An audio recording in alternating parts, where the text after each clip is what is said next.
All right, ladies and gentlemen, here we go.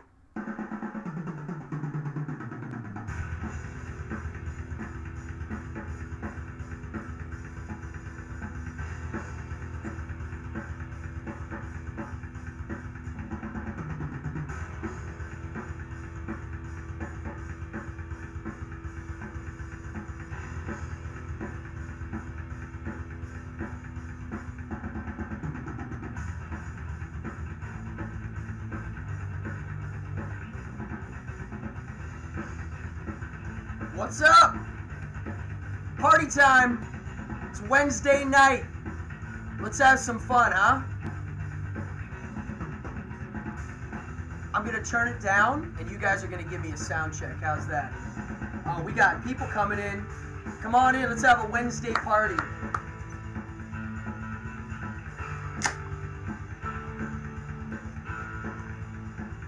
Cheers, everybody.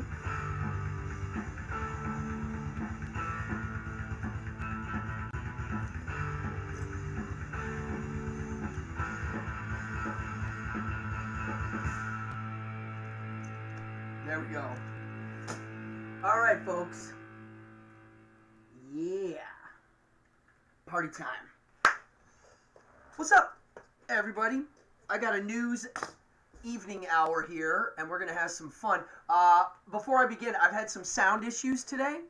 I wish I could explain it. It's maddening. There are gremlins in here. So if you hear weird sound, let me know. It's probably a little less quality than normal. There's all these bugs that show up that I have to keep clearing. And anywho, oh, we got William in here. We got Dawn saying, hey. What's up, people? I love seeing friends out there. Awesome. I hope everybody had a busy October and or a decent Halloween. I know some people stayed in. Most people stayed home. I did a thing. I had work and I had an event. But I had a very busy October. Mostly online things, some not. Where there's a will, there's a way. I figured out somehow to make this all work using this medium. So here I am. And I like it. It works. It's fun. It's showbiz. It's the same thing. There's a little bit of a different thing. But yeah, this is what it is. What's up, Sean? I see Eric. What's up? Let's have some fun tonight. Let's chat. Any questions, throw it out. Anything you guys want to know about, throw it out there. I am an open book on these evening hours. The whole point of these evening hour shows is the bridge between the gaps in my actual shows that take weeks of preparation. So last week I did my Transylvanian adventure, which was weeks of prep. But it was great. I had terrible sound problems. There was video glitches, but it ended up being cool. And thanks for the feedback, everybody. I hope you guys had a good time. It was a lot of work, and I'm glad we did it. I have another one in the works that I think you're really going to like. Ooh, this little bang gun. So I guess... Oh, yeah, here it is. Okay. There it is. It's correct. I was just playing with this today. I forgot I had this. The old-fashioned bang guns that I remember, the kind that you would see the Joker use on Batman, is when you pull it, a stick pops out, and then the cloth unfurls. But these are the El Cheapo from the Halloween store style. And when you pull the trigger, it does that. It kind of opens and drops. It's cute. I like these. I was trying to come up with a good trick with it the other day, using it in a magic show. So I've got a lot of shows in the works, man. Let's talk about this Friday. I got a boardgasm this Friday, and this is a very special boardgasm. Oh, Wow. Hey, we got a tip that just flew right through. Thank you. Don, thumbs up. Going right into the show, brother. Thank you. More content. Sup from Japan. It said, showed you a pass years ago at Mudhoney. Your channel just popped up on my feed. So, Jimmy D. Deacon, what is your... how do I know you? You definitely look... I remember. Oh, yeah, you worked for Barney's. Of course I know you. What's up, brother? How are you? Come on in. Let's have fun. I lost my train of thought because of the tip and my friend. Oh, I know what I'm talking about. This Friday. All right, so listen, I've been dungeon mastering for a long time, and I get bugged all the time. Hey, I want to play the game. I want to join in. I want to whatever. And it's hard. I can only dungeon master so much. If you're watching and you're one of my groups, you'll know. Our games are 4 to 5 to 6 hours. I dungeon master sometimes twice a week. I have a kid group and an adult group. I can only dungeon master a certain amount of people, and I only have a certain amount of time. So what I decided to do on Friday on Boardgasm is I'm going to teach my dungeon mastering system.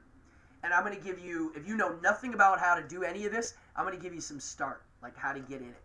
And no matter what system you use, I think you'll get a lot out of it. I've been using DCC, aka Dungeon Crawl Classics. It's the cheapest rulebook. It's the best rulebook. I also like Warhammer Fantasy Roleplay 1st and 2nd edition. We'll chat about that on Friday. But just saying, and what's his name in here? Oh, thank you, Eric. I hit 500, and they sent me a cool email. And I heard I get a really cool email when I hit 1,000. So if you're watching this, please subscribe. Jimmy D, who's in here, subscribe to my channel if you can. I got crazy content. There's magic content that even if you're a pro magician or an amateur, I promise you're going to get a lot out of it. If you're a pro, anytime I give magic tips, I give the real nitty-gritty on why I like it, why it works, and my philosophy on it. Most of the material I teach, I like. I really do. And or I use it in my professional shows. So there's something in here for everybody. If you like weird stuff, this is your channel. And I mean weird meaning all over the place. Philosophy, occult, magic tricks, ventriloquist dummies, monsters, all this stuff. It's all in these shows. So this is the evening hour. I also have Boardgasm, which is my board game show. And then we have Behind the Devil's Curtain, which is the one that I'm the most excited about producing because of the crazy nature and what's possible. So Dawn just gave me 25 bucks. It goes right into the show. It's either going to buy equipment or going into one of my field trips that's going to be filmed. And right now, actually, I'm going to be honest, I'm saving up for a camera. I need a new camera. And my Blue Yeti is great, but I can't use it yet. Can't use it yet. There's too many weird bugs that they're triggering each other, and I gotta figure out how to do it. It's not easy. So, in the meantime, someone said, JD Sword said, weird stuff, I'm so there. I mean, that's, ever since I was a kid, that's what I liked. So, today's episode of the evening hour, I've got really cool stuff. I'm going to talk a little bit about the shows coming up. I'm also going to talk about the other, there's some cool episodes I'm working on. Also, I'm going to do my personal influences. I've been writing these down for a while, trying to organize them. But the entertainers and the philosophers and the human beings of this earth that have truly influenced my life and that I always looked up for role models, I'm going to talk about on this show. A lot of the people on the list I've had interactions with, or I got to meet them once, or I saw them. So, yeah, you're going to like this list a lot. And we'll get to that in a second. So, if you're new to this channel, please subscribe, like the video, hit that notification bell. I'm trying to get to 1,000 by the end of the year. I think I can do it. Not going to be easy. It took me 12 years to get 200 people on this channel. And then when I actually started pushing hard, I got 300 in 3 weeks. So something's working. Yeah, it worked. Thank you, everybody. That's because of you guys. That's it. So my friends and my friends' friends and the people that like what I do, my admirers of the work I do, thank you. That's all you guys. So the goal is to hit 1,000, which we'll get to.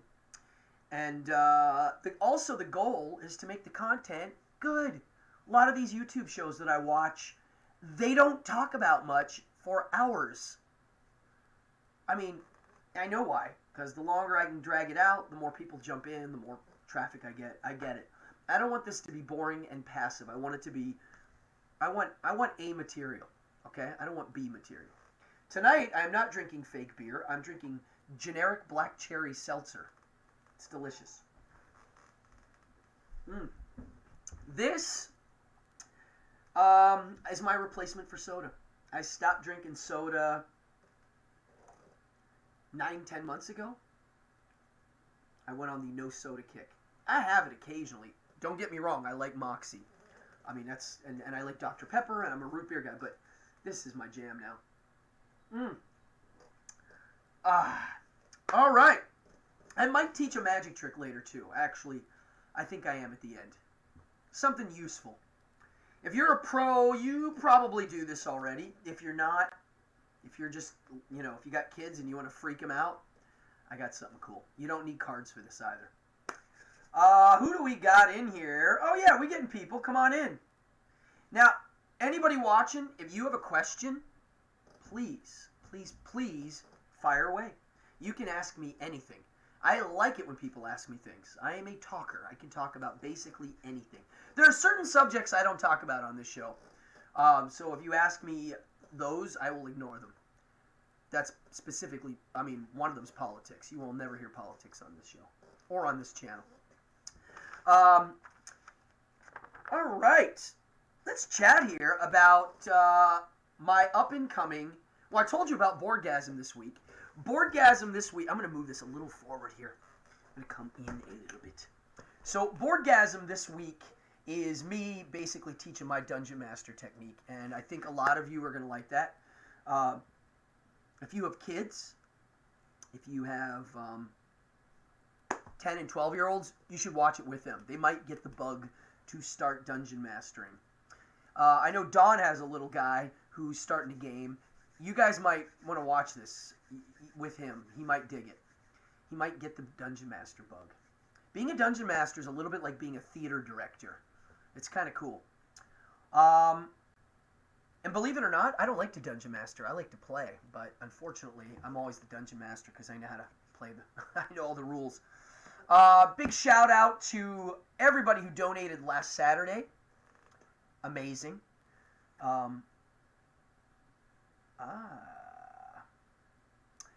JD Sword said, did you ever have the chance to meet James Randi, or do you have a few words to say with respect to his passing?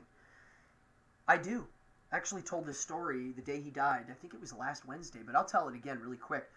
One of my biggest influences who's on that list was on a show called Happy Days. I'm talking about the Fonz. We'll get to that. Anyway, the episode of the Fonz that there's magic on, it was James Randi was the magician. And on the episode, he's supposed to do a milk can escape, and he can't, and Fonzie does it. So my version of the milk can escape was actually inspired by Arthur Fonzarelli and James Randi indirectly. And when I first did the milk can at Coney Island on the street for the Strongman Festival, God, was it 8-9 years ago already? It's getting to be a while ago. That was the first time I had done it, and somebody had told Randy about me. I forget who it was. They mentioned that there was a magician in New York that's going to do the milk can, and he sent me an email. I have it. He gave me like a good luck. Be careful. Because he got hurt once doing it live. He had problems. He had a problem with it. And I'm going to be honest, the third time I did it, I had one problem. There's been problems. It's not fun, let me tell you. If you watch the videos of me doing it, if you see the first one, you can tell I'm nervous. It's definitely not, it's stressful. But, James Randi was a very important magician, skeptic, the whole 9 yards. My favorite thing that he went after, it's funny because even though I am a skeptic, all my heart, I still don't care about certain things that he would go after. But the one I never liked, I don't like the people that say they're talking to your dead relatives. That I never liked. So when he went after them, I dug that. And I also don't like homeopathic medicine, how it's sold in the drugstore. I think it's kind of bad. So I like his take on that. He would eat a whole bottle of the sleep aid before the show, before he would do his lecture, which is great. So there's my James Randi story. I do like him. And he will not be forgotten. No, not anytime soon. So here's my next Behind the Devil's Curtain. The next episode is going to be not this Friday, next Friday, and it's called Necromancy and Ventriloquism. It's going to be a heavy episode, folks. It's going to be on the art of puppetry and ventriloquism and its relation to the dark arts and its origin, and I think people are going to really like it. I'm going to look at puppetry from a philosophical point of view. I've been involved in some cool puppet presentations, and I've been hired to build lots of puppets for people. It's one of my little weird things that I do. Me and the puppeteer Thomas Lee, or Tom Lee, or Tommy Lee, I don't know what people know him professionally as. I call him Tom Lee. It's one word, Tom Lee. He's got two one-syllable names, so I just stick them together. He's a very dear friend. We used to live together as college roommates and after college. He is a master puppeteer. Me and him had a show in the Henson St. Anne's Festival. We got picked, and I will have some of those puppets to show you, because that was pretty wild, and I'm going to talk about it on the show. I think puppetry is a very powerful art form. It's literally the embodiment of the power of a suggestion. It is a powerful tool from an occult point of view, which is why I'm doing the show. So, not this Friday, the following Friday the 13th, Necromancy and Ventriloquism is the title of the show, but it's on puppetry too. So, mark your calendars. Ooh, who's in here? Wow, we got lots of people coming in. Cool. And then I am working on some crazy things. There is going to be a Behind the Devil's Curtain on hypnosis, the whole episode. My take on it, also what I know about it and how to use it to your advantage or for your entertainment purposes or for sleeping or whatever. And I'm trying to get a guest on here that's a professional hypnotist to talk. And I think he is going to do it. If you're watching, I'm going to call you after. His name is... I work a lot of projects with the guy. And he's also the guy that's doing my Kickstarter. We are doing cards. So if you're in here right now and you saw the Kickstarter stuff, I'm going to talk about it now a little bit. My buddy Stuart Palm and I have devised a diabolical pack of playing cards called the Satanic Playing Cards. We got the official thumbs up from the actual Church of Satan. They gave us full thumbs up on it, and their name's going on the front page as, what's the word? Endorsement. So anywho, they are endorsing it, and it truly is going to be an evil pack. Well, evil's the wrong word. Evil spelled backwards is live, just so you know. Dark, let's just say, to most. To me, it doesn't seem dark, but I think it's going to be great. And the other guy that's my partner, who's the actual artist, I'm the curator, designer, know-how guy, and frontman for the project, and I'm the guy helping formulate the actual symbolisms and what we're using and how it's organized. The other guy's actually doing the hard part, which is the drawing. He did a Kickstarter deck, I think a year and a half ago, that's actually a very sought after pack of cards. I'm going to turn the hand cam on now and give you a good look at these. I didn't really do this last time, but look at this. Look at this box, folks. It's a foil sheen. Look at the front. These are the Gnostic cards. I think you can still get these, but they're about $50 a deck now. This box, look at this. When you open the box, this one's gold on the inside. And, I mean, folks, Look at this beauty. There's really great detail in here. Lots of secret symbolism. And the card quality is casino quality. They're made by a company that does casino cards for Macau. And they're going to be fantastic. They also, now for my personal tastes, they're a little thick. So here's the deal with thick cards and thin cards. And this is how, when I'm teaching Magic, this is how I teach it. Thick cards last longer. And they also have incredible, let me go all the way back here. When they're this crispy, look at how far with one finger I can shoot them. Whoa, I can't even see it. Let me do that again. Look at how far this goes. Oh gosh, the lighting in here I can't see. Yeah, you see how far? Look at that. And I'm not even flicking my wrist much. Look at that. Normally I can't do that. Now if I flick my wrist, I can literally get it to go like 6-7 feet. Yeah, look at that. So crispy cards last longer. They're a little thicker, right? When I gig, I like thin cards. That's why I use Tally-Ho. Because Tally-Ho, when I open them up, this is the brand I like to use. When I open them up, they break in pretty darn quick.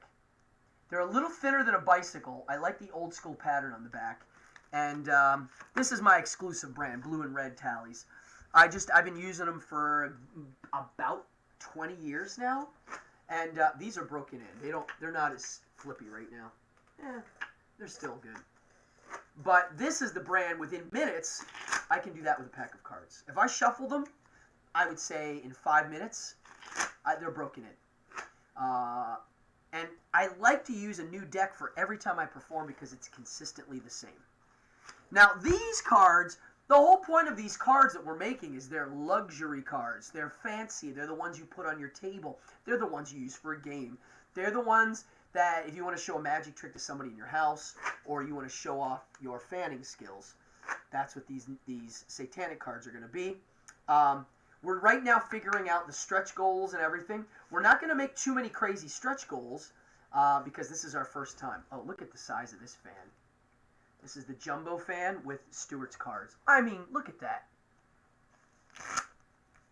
So they're really cool. So I believe right now the Kickstarter is going to be 1 pack of cards, 3 packs, which is buy 2, get 1 half price, and then the last package is you get the 3 decks and you get an hour Zoom with me and the creator. And I believe there's only going to be 50 people on that one. So that'll go like that. That's going to be one of those gone. And the reason why we're doing that is we're going to explain the secret symbolism in the pack and teach some cool stuff, techniques and stuff. And once we do that, that will never be broadcast again. It will be there and done, and that's it. So those are the 3 things we're going to offer. If we hit our goal, which I believe we're going to hit in 1 day, we're going to smash it. If we hit a higher goal, we have some cool things we're going to do. And we're also going to do private lessons. I'm going to offer some special private lessons, with the cards. So sign up. It's satanicplayingcards.com mailing list, and you will be on the list, and we will let you know when that Kickstarter's live. Well, it's going to be Black Friday, just so you know. That's when it's going to be. So I have between now and Black Friday to get this thing ready. And the drop date is next Halloween, but I think it's going to be done earlier, way earlier, because we're already moving. We already have a bunch done. And if you go to the newsletter and you follow me personally, Cardone Magic on Instagram, I'm teasing stuff. I'm showing the cards. We're showing little teases. Yeah. So everybody, thank you. If you're jumping in right now, please sign that mailing list on this page. Trying to get to 1,000. All right. Let's get to the meat, which is I want to talk about my list of influential humans that have impacted me in some way, shape, or form and helped me get to where I am. And I wrote a list, and let's see here. There are 12 on here. 13. It's 13. I couldn't I couldn't get rid of certain ones on here.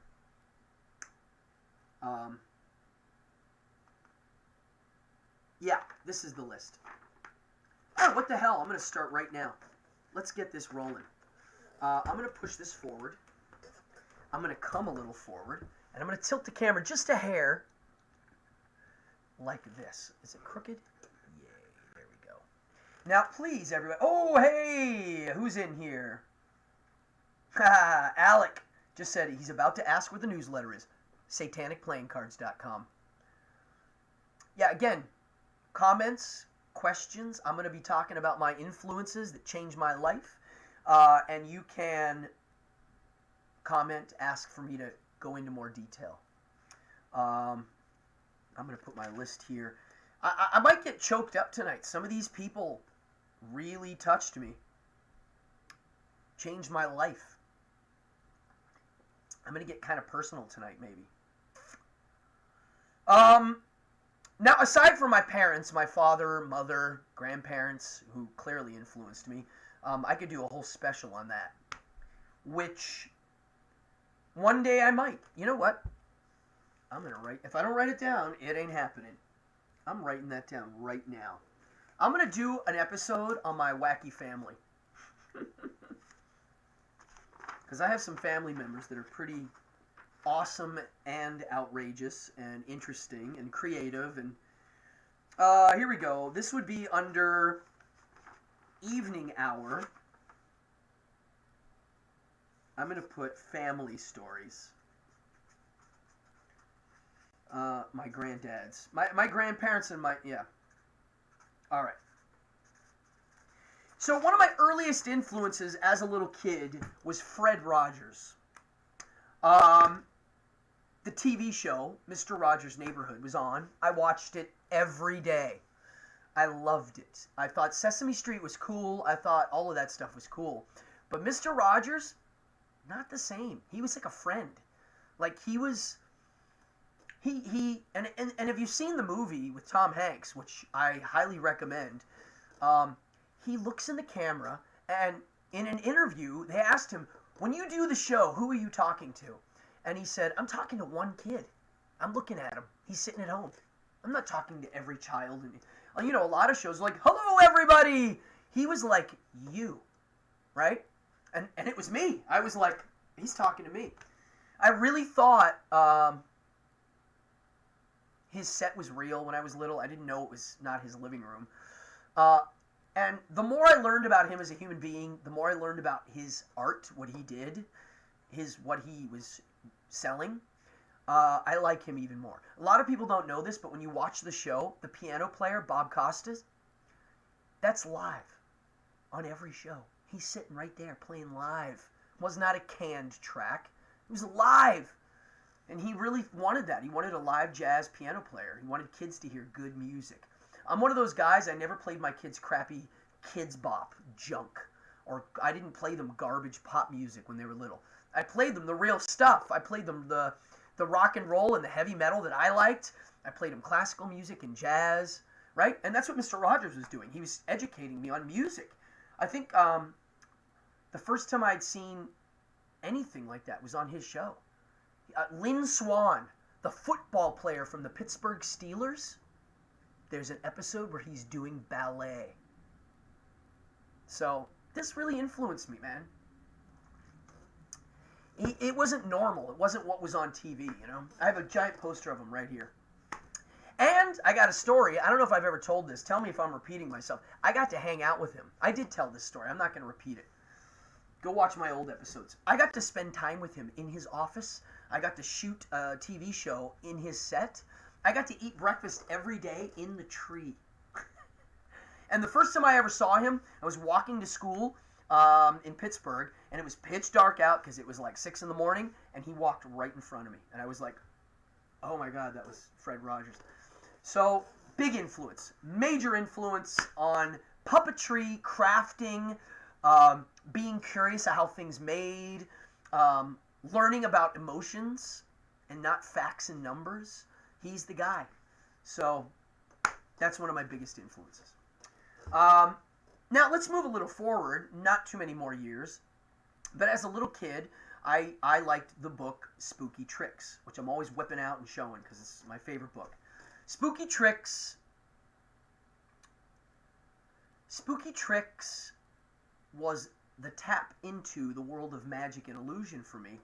And also I had a granddad who would do this trick at home, and he would do other little weird magic tricks. So of course I liked magic tricks. And then, at an early age, I saw on television Doug Henning, and then a few years later, David Copperfield. On my list, I have Doug Henning, David Copperfield. I put them into one lump. They were famous TV magicians. I think they're still, I would hold them as, they're both really good performers. Both of them.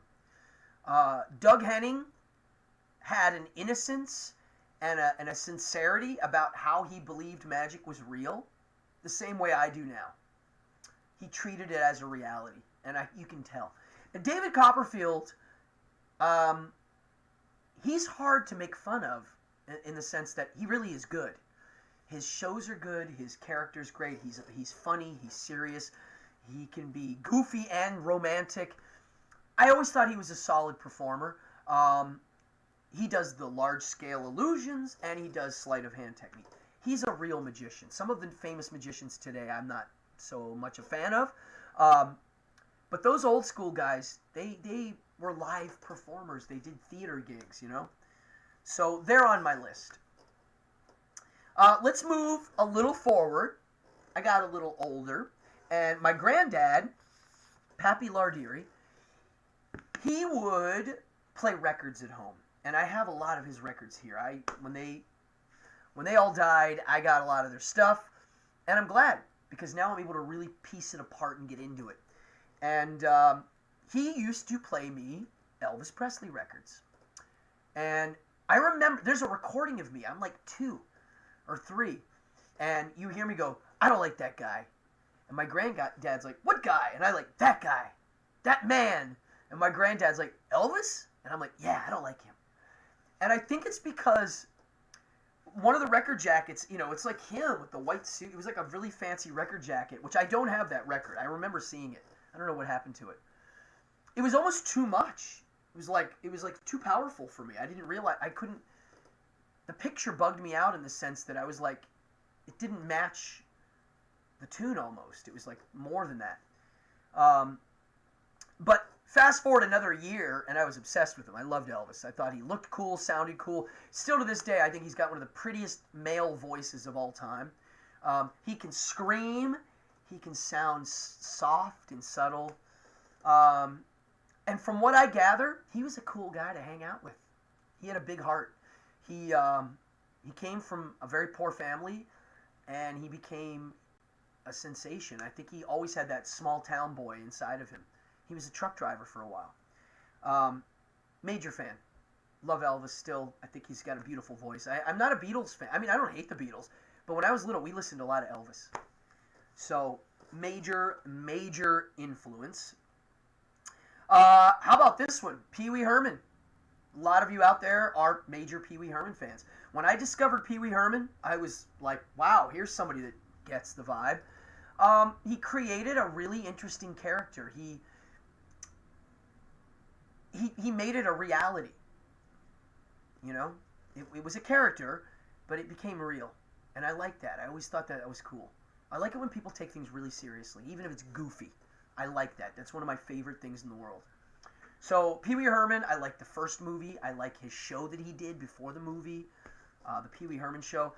I got to see him live once. Never got to meet the guy. I have friends that have met him and said he's awesome. But I did see his Broadway show from the second row. My kids were in the front row, and I was right behind them. And he had one of the best opening things I have ever seen. So, mind you, I've waited my whole life to see him live. And the Playhouse, too, and Miss Yvonne, and Jambi, all in one show. I was losing my mind. The lights are on in the theater. All the lights. People are sitting down. Everybody's finally seated and ready. And, you know, I'm like, okay, when's he going to come out? This is going to be great. How's the show going to start? And just like that, he walks right out on stage with the house lights up. Boom, boom, boom, right to the center of the stage. I was like, oh my God, there he is. It was like a shot. And he went, everybody, stand up. We're going to do the Pledge of Allegiance. So everybody stands up. Mind you, there's no kids in the audience. I mean, my kids are there, but there's no kids in the audience, a couple. And everybody, I pledge allegiance to the flag, and everybody does the pledge. And then he goes and just walks right off. I was like, it was such a perfect beginning because it's almost like he pulled the Band-Aid off quick. You're like, oh my God, he was already out here. It was really awesome. And then the curtain opened, and there's the Playhouse. Wow. One of the best shows I've ever seen. Really well written, funny, just great. So, Pee Wee Herman. All right, I have some fun ones on here. We haven't gotten to the rock and rollers yet. Because right now the list... All right, well, let's do the Fonz quick. Because the Fonz is on here. It's funny because the Fonz is more of an influence on me than Elvis. Even though the Fonz is kind of like an Elvis type of character. And it's because the Fonz was on TV all the time. He was another good friend. He was always on the TV, right? I like the Fonz. He's where I got a good code of ethics. He was the tough guy, but he was a gentleman. He didn't have to fight. I don't think... How many episodes does he actually fight on? 1? 2? Barely. He doesn't have to fight. He's got a reputation, and he's smart, and he's quick thinking, and he's got clever ideas, creative, and he didn't have to fight. He was a real wizard. If you watch the show, he's a wizard. He hits the jukebox and it plays. You know, he gets free. Everybody's giving him things and people follow him around. He's literally a shaman, okay? He's just the rock and roll version. And all of the weird things that he does are possible. Right? It's really real. So, yeah, Fonzarelli all the way. And when I did my milk can escape, I, on Twitter, put, you know, thanks everybody who's helping me pull this off. It's a dream come true. And I wrote, I saved it. I wrote thank you at Arthur, God, now I can't remember his real name. I'm sorry. His real name, what? He's Fonzie. It's Henry Winkler, sorry. Henry Winkler, I wrote, thank you, Henry Winkler, for being my inspiration for the milk can. And he tweeted back, right back at you, that's magic, Adam Cardone. And I was like, oh my God, he just tweeted me for this. Such a great little morale boost before I have to go do this awful 2-minute underwater thing. Mind you, 2 minutes underwater sucks. Anybody that does 4 minutes, I think Dale, Richard Sherry's lady, does 4 or something. That's, whew, dude, 2 minutes is, ugh. All right, now the rest of the list changes because this is where I changed. This is where I started questioning things that I was told are healthy and I didn't think they were, like religion and basically everything. All authority, revelations, all the religion. I just started questioning it all. I was always curious, but the more I asked, the more I was told not to ask those questions. So that just, of course, makes you ask more questions. Remember the tree with the apple was the tree of knowledge, which is amazing that they weren't allowed to eat the apple from the tree of knowledge. So we're going to start getting into rock and rollers and whatnots, and I have right here Jello Biafra and the Dead Kennedys. We could put them on there, but Jello Biafra. 7th grade, might have been the second semester, which is, you know, January, February. I actually remember this. Ski trip. We used to do, I think it was a Wednesday, it's Wednesday. I'm having flashbacks now. It was like a ski trip the school would go on, and we did like 4 of them or 5 of them. And it was a bus ride, and it was like a good 30, 45-minute bus ride. We'd leave at 3, get there around 4, and ski till about 8 and home by 9. I would ride with Tim Gatehouse. So if you're watching, a little yawn there, sorry. If you're watching, Tim, cheers.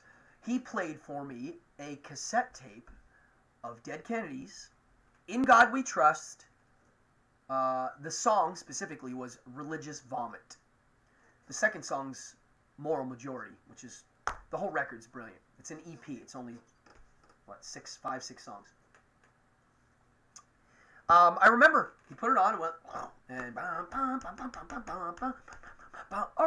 it started, and I was just like,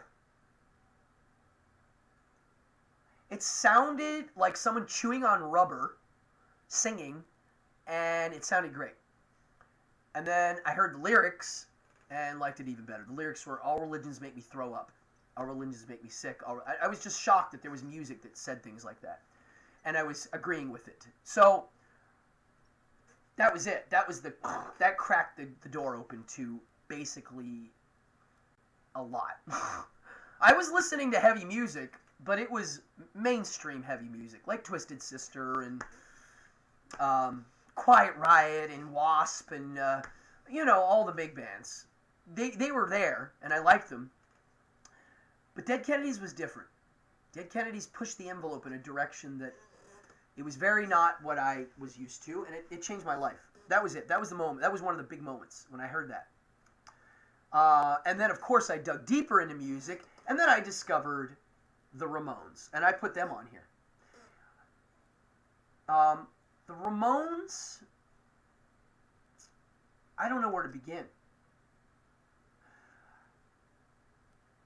The first thing I ever heard was their first record. It's Blitzkrieg Bop, Beat on the Brat, right? And the whole record I liked. I was just like, every song I like, even the slow ones, right? Then I did what a lot of people did, and I said, hey, I want to learn how to play these instruments now. And a buddy of ours, Eric Anderson, if you're watching, State College, PA, we used to party with this guy. He was like, here's a bass. And I was like, oh my God. And I started just messing around. I was using my fingers at the time. California Uber Alles. Great song. So that was my gateway into literally teaching myself how to play music. Everything. I mean, the lyrics, the vibe, the aesthetic, the fact that they were mutants from Queens, the kind of guys no girl would like, the kind of guys that would never be in a band. Here they are, rock stars, and they're owning it. And I hate it when people think that their stuff's easy to play. It's like, yeah, it's easy to do it, right? Do it for the whole show on stage and make it sound that tight. Not easy. The stamina. So, yeah, for me, Ramones is like almost like such a part of my life that I almost didn't even put it on here because I could do a whole episode on it. And I did get to spend time with a bunch of them. Marky and Dee Dee, I did a whole Canadian tour with those guys. They had a band called the Remains. I could tell Dee Dee Ramone stories for a while, and I have told them on here. I'm not going to do them now. I'll do it in another show. And Marky stories. And then Joey, I got to hang with him too. And one of my favorite Toilet Boy shows we ever did was we played for his birthday, and we did a whole Ramones set with him singing. There's video of it if you look around. So anyway, I got to meet them and play shows with them, and yeah, it was nuts. I have a few things I got them to sign. Now, a lot of these bands that I toured with in the old days, I didn't get them to sign anything because I was working with them, and I felt guilty going, hey, can you sign this? But when we did the Ramones, when we did the Joey night, I was like, I kind of need him to sign the first album. You know what? I'm going to show it to you right now. Here it is. Oh, I have it right here. So I have a bunch of their stuff signed, but here's the one. I only have Joey's name on this. I'm not getting any of their names now because the whole band's gone, which is insane. And if you look here, I'll put it down here. It's funny because of how he wrote my name. He signed it, "Hey Adam, this was fun." And that was his birthday party and us playing with him. But look at, he made the A dyslexic backwards. 1999. Wow. He only lived a few more years after that. He is never going to be forgotten. Those guys, they changed the world. I would argue they're the most influential band of all time. There are more people that became musicians because of them than any other band, I would say. Every town they played in, there was 20 bands, 20 bands, 20. Now, the Beatles did that, but I don't think it was as infectious, you know? Ramones, all the way. Hey ho, let's go. I mean, really. All right, now we're getting into some stuff here. Well, here's one. A lot of you will agree with this one. I got to a certain age where I finally read the works of Anton LaVey. I don't need to talk. I could do a whole episode on him. And it's interesting because his influence is so much all over everything I do. That's why I don't need to bring it up much. Somebody asked me the other day, and I was like, it's all over everything I do. Anton LaVey wrote many books, but his most famous is the Satanic Bible. Sounds like, when people hear the name Satanic Bible. But for those of you who have read it, I would say 99% of the people I know that have read it, even people that don't like that kind of stuff, liked it. They didn't like it as much as I did, but they still liked it and had fun with it. You can read it as a fun, interesting read, or you can read it as a really great philosophy of life book. It's not trying to get you to sell your soul to the devil, which is what most people think. That is not that is not what it is. So, yeah, clearly, Anton LaVey, Anton Szandor LaVey, or the formal title, Dr. Anton Szandor LaVey. He has lots of titles. Major fan. Major fan. Actually, my favorite stuff he wrote are his essays. He has an essay on the whoopee cushion. He has an essay on how to turn into a werewolf. I mean, this stuff's great. Check it out, folks. And right beside him, I'm going to put Vincent Price. I do have a Vincent Price tattoo. It's very small. I wish I got it bigger. Hi. Little portrait. Vincent Price, well, as a little kid, his films, I liked them. And I liked that he had the archetype of the bad guy down pat. To the point where he didn't really play monster makeup guys. Now, he did do Dr. Fives, but if you watch the show, or his movies, he's usually himself. He's just Vincent Price being the bad guy. And he always found the sympathy in it. He gave him a heart of sorts. He wasn't just pure evil. He had something he wanted. My favorite works, Theater of Blood, Dr. Fives, the both of them, Comedy of Terrors,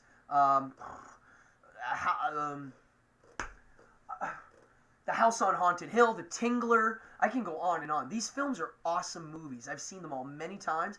And he's one of the guys that made me want to learn how to be an actor-performer. I'm more influenced by him and other people in my magic show than I am by magicians. And I'm being dead honest. People always ask me in these magic interviews, who are your influences for magic? And basically, none of them. Because Copperfield, I'm not influenced. I mean, I like him, but he doesn't. I don't want to do anything that he does, or he doesn't make me. I didn't get much from him other than he's just great and opened my mind that impossible things are fun. Vincent Price, yeah, I have a good friend. I don't know if he's watching, Kevin Scullen, who's a collector, and he's given me some really great Vincent Price memorabilia, and I'll show it one day. Not tonight, but it's a cool thing. So yeah, Vincent Price all the way, major fan. The sound of his voice, the way he just had it. He had panache. That's a word no one uses. All right, so right beside Vincent Price, I'm putting a big one. I'm going to put Liberace. Now, my story with Liberace is, again, at an early age, I would see him on TV with my grandmother, my mother, and I liked him. He had the cape and the outfit and the, he just, everything's put together. His flamboyance was beyond perfect and over the top. He made fun of himself. At the same time, he was a serious classical musician. He's exactly the thing I like. And in the mid-'80s, I was lucky enough to get to see him with my mother. We went to Caesars in Atlantic City. And I don't have the ticket stubs. I used to have them. I wish I knew the exact date, too. But we saw his show, and it blew my mind. It's one of the best shows I've ever seen my whole life. I still remember it. We had, it was me, my mother, and her friend, and we had a round little table. We were kind of far back. And he did the show. He danced with the lady out of the audience. He flew the limo, the whole thing. And one of my memories is it's the first time I bought a soda. It was like around $5, which in the 80s was a lot of money. It was very expensive. It was like $4.50. And I remember nursing it. And I remember when I went into the restroom, because I was alone, it was about 10 to 12. My mother said, all right, I'm going to give you $1. There's going to be a man that hands you a paper towel. I'd never experienced that before, so I was like, all right, walk in. And I was like, oh, I'm going to give him the $1 for the paper towel. But yeah, Liberace. Oh yeah, here. There's my Lee. Liberace. I'm a fan. I just like the vibe, the show, the fact that he's a classical musician, yet he figured out how to do this elaborate, awesome show. He liked costuming. He liked rings. I'm not wearing my rings tonight because I was practicing my coin work on both hands. But normally I wear lots of rings on this hand. I loved him, and I still love him, and I think he's... I wish the film on HBO was a little more factual. Some of it's true, but they used the disgruntled lover's book to make the story. They should have used that and then some other things to make it a little more closer to reality. But at any rate, it's an interesting movie. I like the movie. It's just not factually true. So thumbs up to Liberace. All right, we've got 2 left. And these are pretty big. One of them was Gary Gygax. I mean, everywhere I look in my house, there are these. Well, these are initiative cards. We don't need those. Why can't I grab it? Polyhedral dice, folks. Right here. Now, he didn't invent polyhedral dice, but he certainly made them popular. Gary Gygax is the guy, him and Arneson invented Dungeons and Dragons. They basically took wargaming, added dragons, and then made it from you running an army of sorts to you playing a character, one character. And that game changed my life too. It opened my mind to other ways to experience fun. I don't know how to explain it. If you've never played, if you're with a group of 5 to 8 people and you're playing Dungeons and Dragons, and the Dungeon Master's good, you are about to have a dream and share it with everybody. I don't like using miniatures when I play Dungeons and Dragons. I don't like anything except paper and pencils and dice. It's all here. And it sounds kind of boring. It is not boring. 5-6 hours will go by like that, and the memories that you have stay with you for a long time, maybe forever. I can't explain it. It's like this world exists amongst you and your friends, but it's all here. There's nowhere else it exists, and you share it, and it's concrete.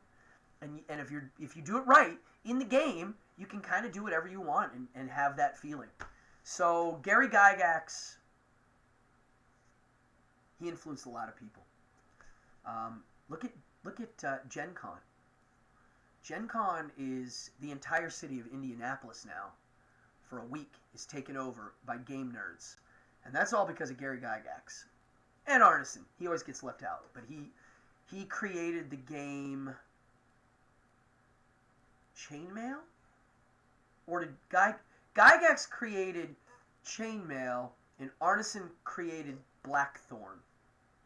Chainmail and Blackthorn became Dungeons and Dragons. Correct me if I'm wrong, game nerds, but I think I'm right on that. And last but not least, I have on my list, I'm going to read these comments in a second. Last but not least on my list, I have Oderus Urungus, a.k.a. the lead singer of Gwar. There he is. Not only is this a tattoo of him, it is a drawing he did of himself. That's Oderus. I discovered Gwar 1989. First I heard there's a band. They kill people. What? Yeah, they like chop them up and blood squirts everywhere. Right? What? Then I heard they were monsters. All right, so they're monsters that kill people. Then I heard there are monsters that it's like a theater show and they kill people and it's metal. I'm in. Where is it? So my first experience was I didn't get to see them first. I saw a video. Live from Antarctica. Blew my mind, and since that video, I got to see them with Dave Brockie about 20 times. 19 to 21. I would go see them multiple times. I'm a fan. And then I got to hang with him a bunch, actually, before he died. I got to spend time. I forget our original connection. I mean, he knew Toilet Boys, so we were in the same kind of bandy scene. Slimenstra was doing Sideshow, and I was also performing, so we were crossing paths. And then the coolest thing I got to do, if you've ever seen when they did their telethon, they did a telethon at the MF Gallery. It was like 3-4 days of him live online. I got to be on there with Karen Black. We did a thing. We played our new record, and I did the egg bit live on the show, and we got to hang with him. And then since then, I got to, at a Monster convention, I went out with pizza with him. We had pizza. I got to hang with him a bunch. It was great. The reason why he's on the list is when I was in high school, he was my working class artist hero. Here he is. He's in a band. They do everything themselves.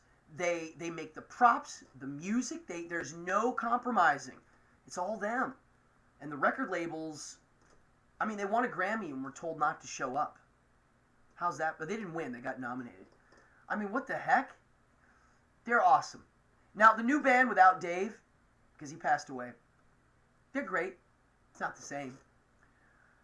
It's missing some sort of bite, and I don't know what it is. I love Gwar. I like even the new record. But Dave had I can't put my finger on it. And the look and the costume. A lot of people don't realize this, but the reason why they're great and that band Lordy sucks is because Gwar was organically formed.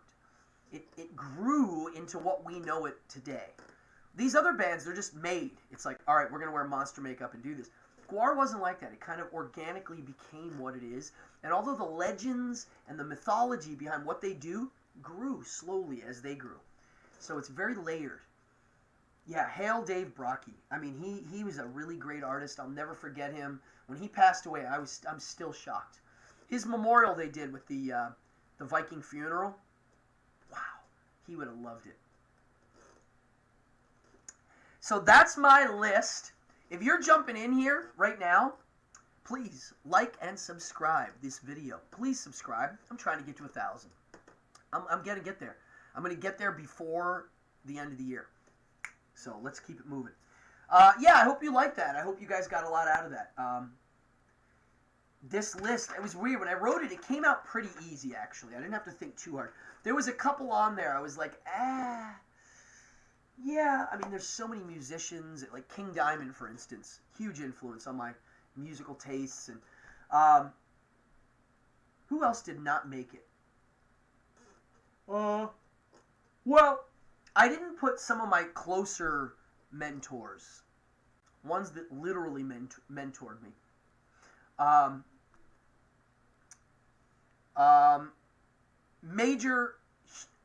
That's an episode. Major episode. I can't believe I didn't write this for a news hour. Woo! My personal mentors. Oh, man, listen. My personal mentors. Some of them are like superheroes. Oh, someone said fan of Todd Robbins. Yeah, well, Todd Robbins and I have done a bunch of shows together. Yeah, I've done at least 6 shows with him. At least. Yeah, 6. I was the opening act for his show in D.C. It was about 4 or 5 years ago. Yeah, we're pal. I know him. Yeah. Wow. Witchfinder General. Great movie, Rick. Alex still has his D&D rule books. Get him out and look at him. You should watch my Friday show. I don't play D&D anymore. I have new systems that I like. Ah, your old band played a show with Gwar at the Crocodile Rock in Allentown. Oh, that's cool. I never got to play in a show with them. Um, I think we would have done well together, though. Toilet Boys and them. It would have made sense. We got to play with Wasp and Motorhead. Wow. I was telling somebody the story about that the other day. Actually, I'll tell that story right now. And then I'm going to end this show. Because I'm hungry. Toilet Boys, I joined at the beginning of August. About somewhere in there, I believe. And then my first show that I played with Toilet Boys, because they had been playing for about a year, and they were looking for a permanent bass player. My first show was at NYU. The Student Center used to do rock shows, and the band thought, hey, that's a great place to have a break-in show, just so I can, play an easy gig and not too much stress.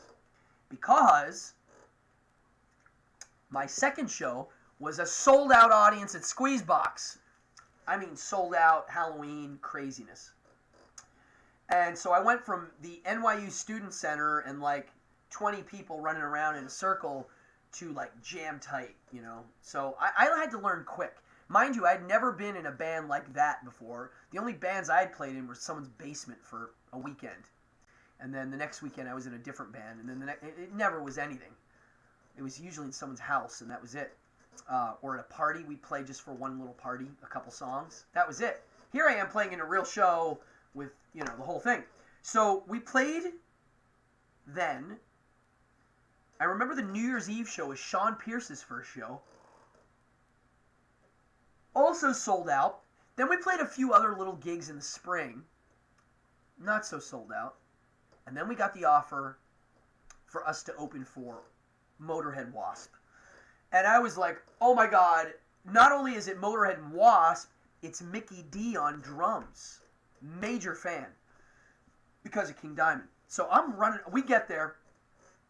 We're sound checking, I'm loading gear in. Mind you, it's us, Motorhead, Wasp. That's it. No other bands. So we're loading our gear in and we're hanging out with Chris Holmes. Like, oh my god, it's Chris Holmes. And we're hanging out, and I remember we were told by management, because we had a Motorhead song we covered. We used to play Vibrator, and we recorded it, actually. And we were told you're not allowed to do any Motorhead covers. We were like, all right, cool, no problem. That's fine. Then Lemmy walks in, right? And I'm like, oh my god, it's Lemmy. He's kind of tall, and he's like, oh yeah, you do one of our songs. And we were like, yeah. And he goes, I want to hear it tonight. Play it. And we were like, they told us not to play it. He goes, I don't care. Play it. We're like, all right, Lemmy says play it. We're playing it. So as he's there, Blackie walks in. And I remember this. Sean remembers this. They were glaring at each other. It was like there was a showdown, and they both had white boots on. All right? I have white boots too. I like white boots. They have good taste. So they walk in, and they're glaring each other down. Find out not many weeks later, they pulled out of the tour. Motorhead quit. They didn't get along. Too many alpha there in that room. I like both of them. I'm a fan of both of them, but I can see that not working. You were the lighting director? What? You were on that show? Oh my god, I have stories about that. I was on some of those. The Jonah Falcon one where oh man. Dee Dee. Oh my god. Somebody in here worked on literally the first internet show in the world. And I was on it, and this guy worked the show. I was a guest because my bandmates were hosts on it. Wow. So then I saw Mickey D, and you know what? I was telling my buddy the other day, I learned from that show how to own it. Here we are with a singer who's a man that looks very feminine. If you look up Toilet Boys, guy looks very pretty. He's a pretty man. Yeah, you'll see. And here we are opening for these tough guy bands, right? And the audience is going to be the biker types and the tough guys. So here we have scrawny punk rockers, and the singer looks trans. like all the way. Like that's a guy, but he's clearly got a beautiful woman face. So how do you do that? You own it. You look like you're ready to murder. You own it. You take it all the way, and you play as best you can and as hard as you can, and you let that rock and roll just come out of you. And you know what? It worked. I still remember it. I still remember I was using a PV solid state for that show, but it's all I had at the time, and I was just... and then we got to see Motorhead and Wasp, and I remember Wasp were jerks to us when it was time for them to go on stage. They didn't want us in our own dressing room for some reason. I don't know. There's some weird stuff there. Sean got hurt that night. I think someone threw a bottle and hit him. I don't know. Anywho, crazy Toilet Boy stories. One day I'm going to do an episode of the craziest Toilet Boy stories, because that is not the craziest by far. Well, Davidson, we got to chat about Hotbox. Some of those episodes are on YouTube, I think. Wow. You saw... All right, Don said he saw Gwar with Misfits. Oh, I was at that show. I was at that show, Don. I have the poster for it somewhere. I have the ticket and the poster. Wow. That was... What year? 98? 97? Somewhere in there, maybe? Wow. Yeah, Joey Ramone. That's right. I wonder what song they did. Yeah, I don't know. When I first moved to New York, man, I would see the Ramone, Joey and these guys just hanging out. I was like, oh my God, they just hang out. And then years later, I'm playing with them, and we were opening for Blondie.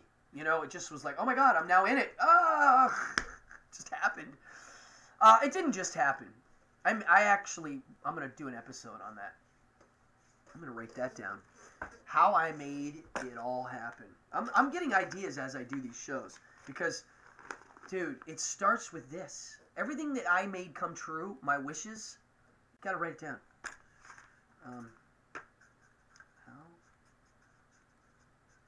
And not only did I start, how I started, it's at the tea house. Oh, okay. All right. New idea. The genesis of making things happen. I have been waking up every morning at about 7:30 a.m. every day. I've decided to change my life in a manner that's like, it's an experiment of sorts. I wake up really early, I make my bed, and I make it nice. Like, I make it really, right? I then make coffee, and then I start. I have a few things I do. One of them is I start writing down, well, first I got to look to see what I got to do that day, right? But then I actually do a brainstorm that early. My mind's clear. I just rested. It's kind of open. And it's like got a free flow. So once I have the coffee and the morning light and the thing, I work. I don't scroll my phone looking at crap. I might have to make posts for this stuff and advertise, which I do. If you see me posting, I'm usually advertising something. But I'm actually sitting there purposely brainstorming. Here I am. Every day. Not once a week, not twice a week. Every day. And if you look, I mean, it's endless notes and notes and notes and notes. I have notes everywhere. And then, after I get all these crazy notes, then I organize them. I start formulating them and organizing them. All the while, then after I do that, then I do my reading session. That's where I start reading letters. Seneca's Letters from a Stoic. This is the new one. I'm just getting into this. This is a thicker read. Just this one here, the Marcus Aurelius stuff, out of control. And I even have, it's endless. I've got this Socrates stuff rolling, the Plato stuff rolling, and I literally sit there for a while, and I read, I take notes, and then after I'm done reading, I sit and I kind of process what I just learned. And then I'll do a little research on it. Then I go online and start researching what I just read, other people's opinions of what I just read. I might find a lecture on what I just read. And I also go look up a lot of neuroscience stuff and its relation to what I'm reading. So That's my morning. And because of that regimen, it's been an awesome month. I mean, my brain is not the same anymore. I did something. A little light switch clicked. Different vibe. I feel... I don't know what to say. I don't know how to explain it. Something shifted. I feel a little bit like I did my freshman year in college. I can't explain it. I really can't explain it. I'm right now, I'm good at explaining how I feel sometimes. And this, I don't know how to explain it. As soon as I get a moment in the day and I feel that, I want to put the TV or I want to start the scroll, go do house chores, or go look at your bills that you got to pay, or make that phone call that you're supposed to be making, or go read, right? Everything is, dude, if I told you you were going to die tomorrow, would you sit there and scroll on Instagram for an hour? No, you would not. You'd be calling your friends and meeting them. Or you'd be drinking.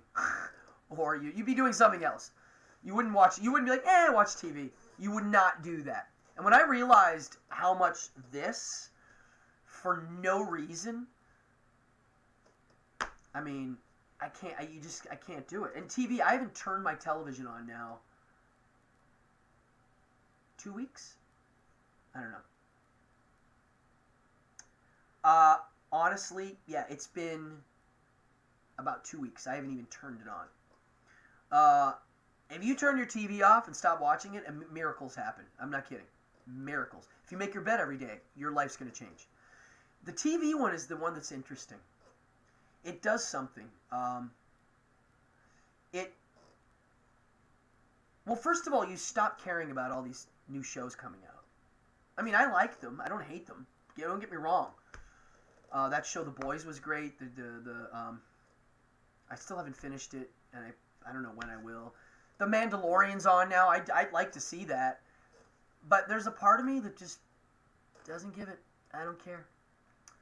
I'd rather read. If it's like you could sit and watch that, or you could sit and read, I don't know, one of the letters Seneca wrote to his student, even though it sounds boring. No. It's the same feeling I get if I play video games for a couple hours, or I dungeon master, or play a board game. One of them, I feel like I did something productive. I learned something. I connected with another human. The other one, I feel empty. So that's why I don't like... I mean, I've watched movies. I like watching movies, but I like to choose them for reasons. I want to be inspired by something. I'll watch a movie. When I was getting ready for my Halloween episodes for Behind the Devil's Curtain, I watched the new Suspiria, which is one of my favorite movies. And it gave me a little vibe. I had seen it before. So I kind of use film for more inspirational things than seeing something new or keeping me from being bored. If you're bored, something's wrong. No one should be bored. No one. Even if you live alone. There's too many things to learn. There's too many things to learn and do. I'll end with this and then I'm out. It is... Oh, wow. We've been on here for almost an hour and a half. One of the things I learned in my journey into ancient philosophy is... Oh. I'm going to read what William just said because it's pretty cool. One of the things I learned is a lot of people are looking for happiness. You want to be happy. That's what Epicurus is like. Look, we're seeking pleasure. Like, as soon as you're born, Epicurus is like, you want pleasurable things, not painful things. Right? That's what we all want. No one wants pain, really. So, basically, people think you're looking for this happy thing or this pleasurable thing. Like, where? It's over here, right? The reason why people are messed up is because of this part. They're looking for it. Where is it? Is it with these people? We go over here and see what's going on here. Oh, it's not there. It's over here. Let me go. So they're kind of like looking, or they're trying to find a new hobby that's going to make them happy, or they're trying to... And what I've learned from reading all of this is the problem with it is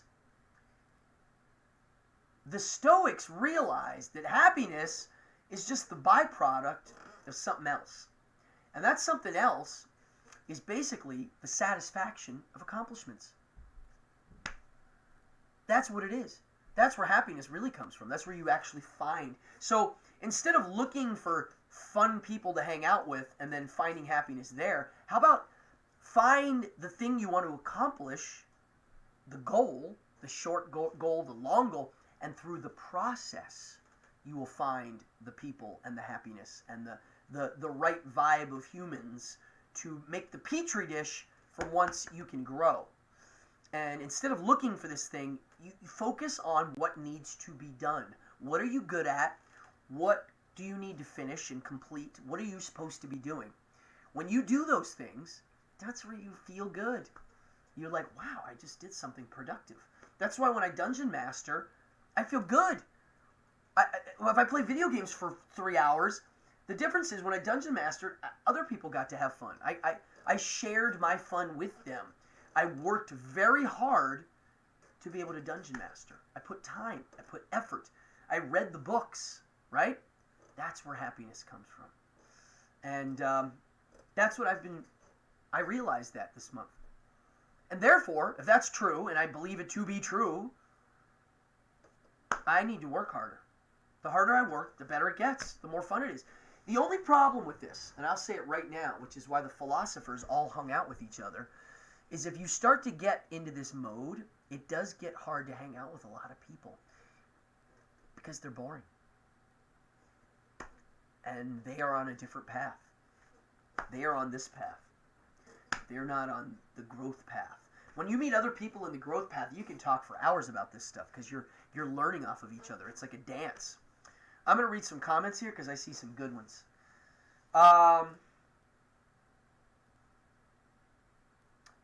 The Massimo Piglucci Stoic book got me. I don't know that one. I will look that up. That's what Jimmy D said. I'm going to look that up.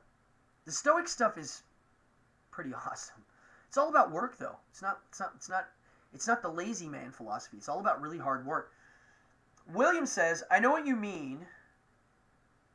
It's like building a hot rod engine, but with your mind, or retooling. Yes, that is it. Yes. It's like, I had a professor say, this is great. I teach kids this all the time. We had a Russian movement professor that was trying to teach us how to leap over tables and do these rolls. And he made everybody do it on their first try. He was like, just jump and do it, roll. And we were like, whoa, we're going to get hurt. And he's like, no, trust me, just do it. Everybody that did it was successful. His point was, if you have a car and it drives 100, let's say it drives 100 miles an hour. When you're going 80, the car is shaking. If you have a car that goes 200 miles an hour, when you're driving at 100, it's smooth. Your stoicism is about really training your mind, getting ready for the bad stuff so that when it comes, you're ready. It's learning. It's growth. It's all, yes, that's what it is. You're making your body and mind, you're making your mind into a hot rod.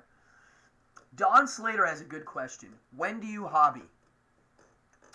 Well, I do paint a lot of miniatures, and I do paint models, and I build puppets, and I do lots of hobby stuff.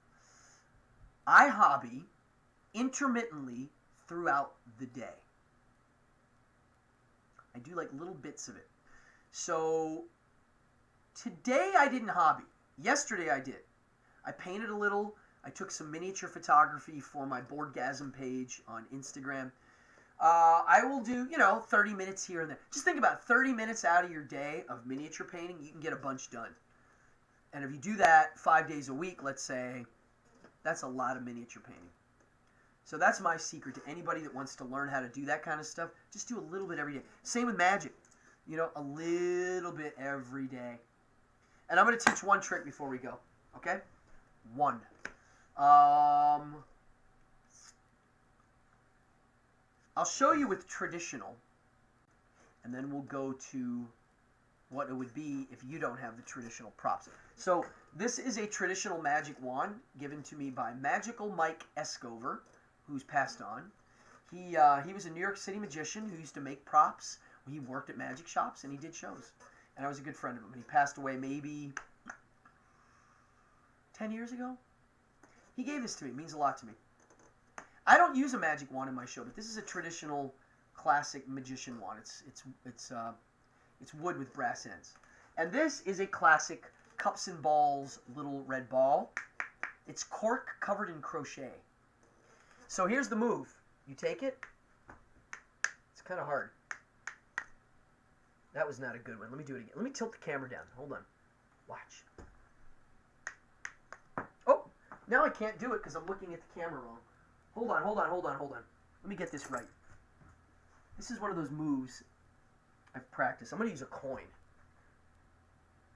Actually, hold on 1 second. Uno momento. Let's get this. You'll be able to see this one better. I'm going to use a red ball, but this one's a little brighter. I think you can see this one a little better. All right, here we go. Watch. I'm looking at the camera, not my hands. Watch. That's what it looks like. Yeah. And if I spin the wand, I get it to come back. Now you can do this. Oh, hold on. You can do it with a Sharpie too. Watch. And you can do it with a coin and a Sharpie. Right? So here's the move. It's called the Williamson Strike Vanish. I teach this to kids. I teach it to magicians. I teach it to everybody. Hold on. Let me just see something here. I don't know if I can do this. No. Hold on. I can't see. The lighting's a little weird in here. Okay. So here's the Strike Vanish. You take the object. It could be a piece of candy. It could be a seashell. I do it on the beach a lot. And then you take a pencil or a marker. I'll use the Sharpie for now. And you need to have your fingers ready because you're actually catching it here. But there's a technique here. Watch. We'll use this too. If you're using a wand, it sticks out the back, but you can still grab. Okay? And I think the sound makes a big difference. Listen. Right? So the move, you don't throw it like that. You don't toss it. And you don't come get it. It's both. It's 1, 2, and it's up and down. It's like this. Watch. And you should try to hit the same spot. Because you're holding an object, your hand ain't dirty. I always teach that in magic. If you have a dirty hand, meaning you're hiding something, just pick something up. Now it's not as dirty. You have a reason to keep your hand closed. If I'm sitting here like this, and I'm holding this, you're not like, why is his hand closed? It's just closed. Okay? So here's what it looks like. Take the object in the palm of your hand, and there it is. To get it back, a lot of options. You can do this move where you pat your pockets, and then it's back. That's the behind the back, you toss it. In the act of going, hey, where'd it go? You toss it behind your back. Oh, there it is. Or you do this move. It's brushed down. On the way up, you drop it in the hand, and then you brush it again.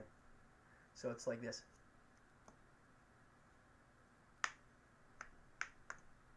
There we go. 1, 2, 3. Oop. 1, 2, 3. There it is. So anywho, there's a little nugget of magic. I like teaching a little bit. I think you should try it. Don't show anybody until you practice it. And use a Sharpie. Use a pencil.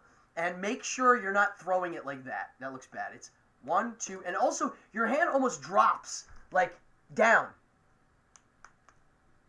You know? That makes up the space that you're moving.